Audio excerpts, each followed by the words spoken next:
Muy buen día, miembros de la comunidad educativa Semillero del Saber. A continuación daré inicio a la clase de matemática correspondiente al curso de sexto. En esta semana ya número 1, correspondiente a nuestro segundo quimestre, vamos a abordar el tema de perímetro y área de paralelogramos y trapecios.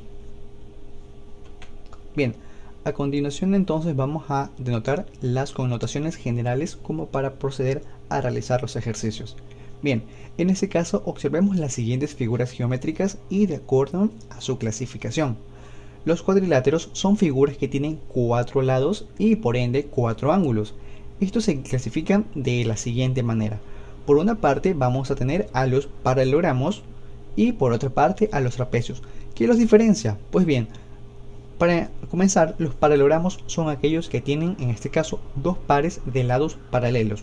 En este caso vamos a denotar esa característica principal, puesto que como pueden ver, al menos en similitud con las imágenes, pueden aquí dar a conocer en general su característica principal. Nos dicen que sus dos, en este caso, pares de lados son prácticamente iguales. Como pueden ver aquí, este lado aquí comparte la misma longitud que el de acá. Y asimismo, en este caso, consecutivamente, este lado de aquí, en este caso el lado superior y el lado inferior prácticamente son los mismos. Ahora un rectángulo, también esa connotación general, pues en aquí radica básicamente en la figura, puesto que los lados son prácticamente iguales, decimos que comparten esa misma longitud y los lados, en este caso superior e inferior, también por ende serían los mismos, o al menos comparten su, en este caso, su igual medida. Bien, también tenemos los casos especiales que son un poquito ya más complicados de identificar, pero que por ende se pueden realizar. Como ustedes pueden ver aquí, en general, estos dos lados, o los lados en este caso laterales, se encuentran prácticamente trabajándose en la misma medida. Y puesto que el lado superior y el inferior también se encuentran en general, decimos que son paralelos porque también estos dos comparten en general su igual medida. Ahora, con los trapecios ya son estos directamente como casos especiales, son aquellos que tienen un solo par de lados paralelos. Como pueden ver aquí directamente, aquí por ejemplo tenemos un solo par de lados paralelos. Mientras que en general acá el lado superior y el inferior prácticamente comparten medidas distintas. Ya no son iguales como los solían ser en los paralelogramos. De igual forma, por ejemplo, este trapecio rectangular, como pueden ver aquí, tenemos estos lados que son prácticamente, decimos que en longitud son prácticamente iguales. Pero ahora, fijándonos en los lados, que se pueden decir superior e inferior, son de distinta longitud, que decimos que de distinta medida. Entonces es la forma en la que los podemos diferenciar. Ahora sí, vayamos a trabajar con lo que viene siendo la resolución de nuestros ejercicios en base a obtener el perímetro y área de nuestros paralelogramos y trapecios. El primero de ellos es, en el cual vamos a trabajar en este momento, va a ser el perímetro. El perímetro en general va a ser siempre el contorno de una figura que se obtiene al sumar las medidas de todos los lados. Bien, ya pasamos entonces directamente a ello. Primero, un cuadrilátero está formado de 4 segmentos y 4 ángulos, como ya hemos venido. Esto es simplemente una connotación general de que estamos así de repaso.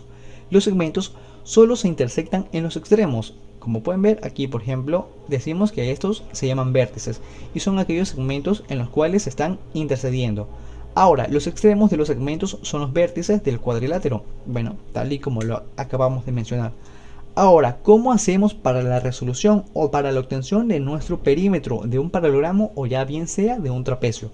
Pues bien, básicamente, como ustedes pueden ver aquí, al menos en esta figura se trata de un paralelogramo, porque decimos que dos de sus lados son prácticamente iguales y también los dos de sus lados, el superior y el inferior también, entonces comparten la misma medida. Entonces, por ende, cabe destacar que si el valor de este lado es 34, también el inferior también, por ende, sería en este caso 34. Ahora, este 21 también se comparte en ese mismo lado, por ello que solo van a ver reflejados solo dos medidas, pero ustedes saben en este caso que comparten igual similitud con los lados que no tienen. Bien, ahora sí, este es un paralelogramo. Ahora un trapecio. Un trapecio, recuerden que la denotación general que nos decía que solo uno de sus lados, en este caso solo un par de sus lados, era prácticamente igual, porque los otros eran distintos. Como pueden ver, directamente decimos que en este caso sus lados son prácticamente no tienen la misma longitud, entonces es la manera en que lo podemos diferenciar a breves rasgos. Ahora sí, vayamos a la obtención de nuestro perímetro. El perímetro siempre en general va a estar establecido con la siguiente fórmula. A ver, tenemos aquí, el perímetro es en este caso es el contorno de una figura que se obtiene al sumar las medidas de todo, en este caso, y cada uno de sus lados. Entonces, ¿cómo vamos a resolver la obtención de nuestro perímetro? Es simplemente realizar la sumatoria de cada uno de los lados, de la longitud de los lados que contiene, en este caso, cada figura. Bien, en este caso, por ejemplo, tenemos 34, tenemos 21. Por ende, acá también se repite el 34 porque como saben es la misma medida y acá también un 21. Entonces lo que tenemos que hacer es simplemente sumar cada uno de sus lados. Vamos aquí entonces a la propuesta en escena de nuestra formulación. Perímetro va a ser igual. Aquí también tenemos lo que viene siendo formulación, nomenclatura de lo que es en general cada uno de los vértices, pero que se manejaría en este caso de manera pues esencial. Ahora aquí, como pueden ver, tenemos aquí la línea de intersección de AB. AB que corresponde a ser 34. Seguimos con BC.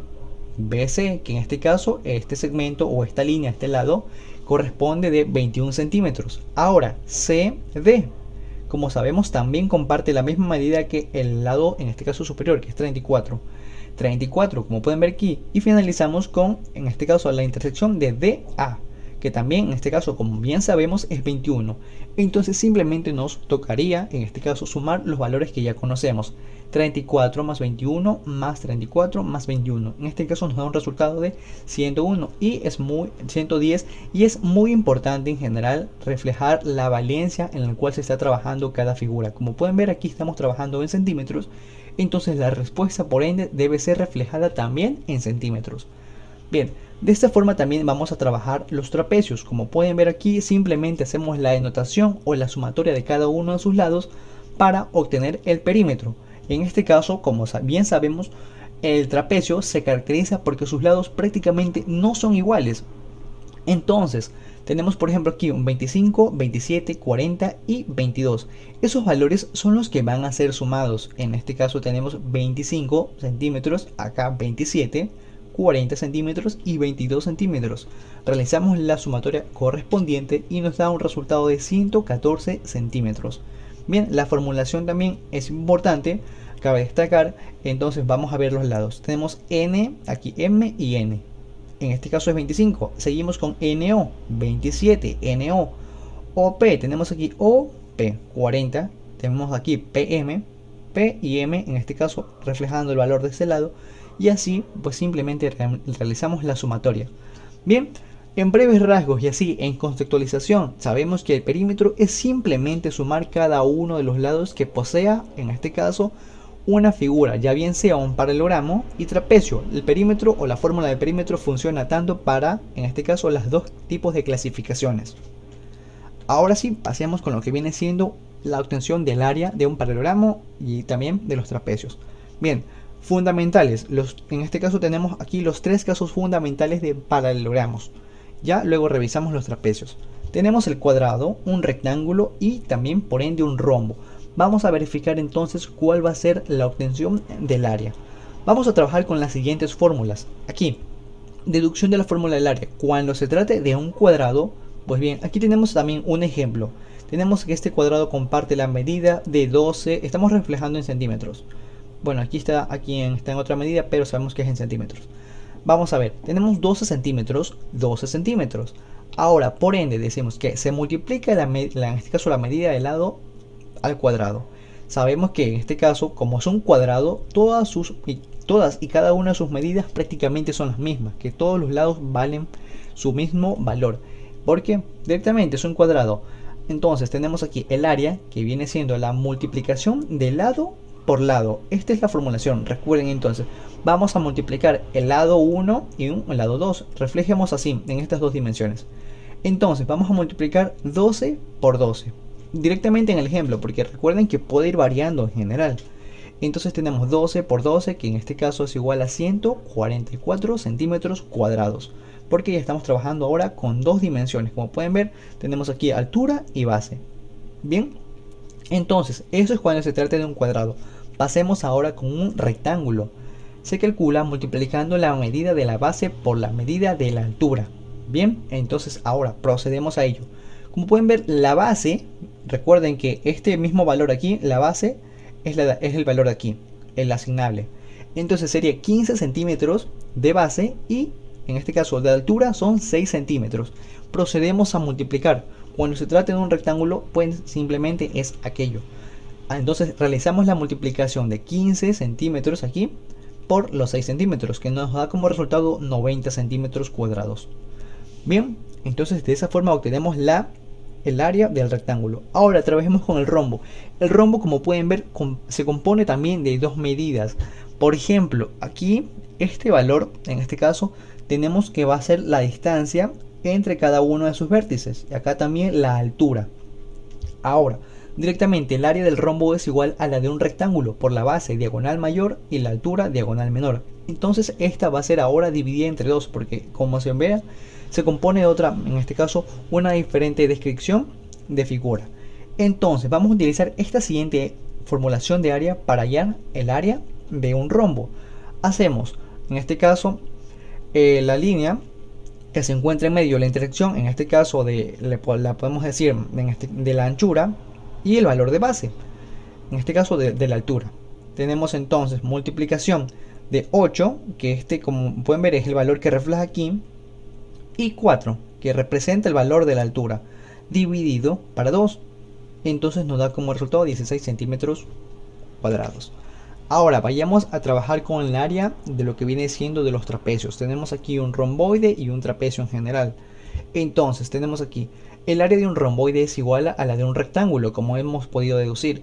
Entonces con la misma base y con la misma altura. Entonces procede como, bueno, básicamente es la misma formulación. Entonces mantenemos aquí en igual recurso. Como pueden ver aquí tenemos dos medidas. Tenemos aquí en general que uno de sus lados, en este caso es 11 centímetros, y que el valor de la altura es 6 centímetros. Entonces simplemente nos limitamos a multiplicar cada uno de los valores. Recuerden, cuando se trate de un romboide trabajamos con la multiplicación o la obtención de área de multiplicar base por altura. En este caso es 11 por 6, nos da como resultado 66 centímetros cúbicos. Ahora trabajemos con el trapecio. El trapecio en general viene siendo un poquito más complicado, pero si sabemos en este caso cuál va a ser o cuál formulación tenemos que aplicar, se nos va a hacer sumamente sencillo. Bien, ahora la siguiente formulación, decimos que el área del trapecio es la mitad del área de un rectángulo, cuya base es la suma de dos bases del trapecio. Bien, esto se ve reflejado de esta forma. La formulación que vamos a utilizar cuando se trate de un trapecio es la siguiente. Tenemos aquí el valor de base, o tenemos aquí, podemos decir, el valor de la línea superior y el valor de la línea inferior de esta longitud multiplicado por el valor de base.